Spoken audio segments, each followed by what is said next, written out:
2024 மக்களவைத் தேர்தலில் நரேந்திர மோடி மீண்டும் பிரதமர் ஆவாரா இல்லையா என்று உலக புகழ்பெற்ற ஜோதிடர் ருத்ரகரண் பிரதாப் கருத்து தெரிவித்துள்ளார்.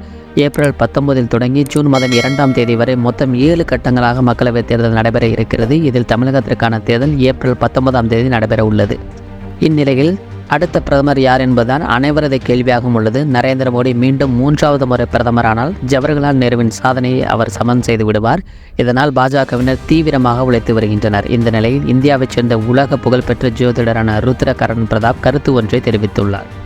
அவர் வரும் மக்களவைத் தேர்தலில் பெரும்பான்மையான பலத்துடன் பாஜக ஆட்சி அமைக்கும் என்றும் நரேந்திர மோடி மீண்டும் பிரதமராக பதவியேற்பார் என்றும் அவர் தெரிவித்துள்ளார். மேலும் ஜோதிட ரீதியாக நரேந்திர மோடி தற்போது செவ்வாய் மகாதசையை கடந்து வருவதால் நிலம் தொடர்பான விஷயங்களில் சில நடவடிக்கைகளை எடுப்பார் என்றும் இதன் முதல் கட்டமாக ஏப்ரல் 2025 முதல் செப்டம்பர் 2025 வரையிலான காலத்தில் பாகிஸ்தான் ஆக்கிரமிப்பு பகுதிகளை காஷ்மீர் பகுதியிலிருந்து மீட்டெடுப்பார் என்றும் அவர் கூறியுள்ளார். மேலும் இந்த ஜோசியர் கூறியது அநேக காரியங்கள் நடந்துள்ளதாக கூறப்பட்டு வருகிறது.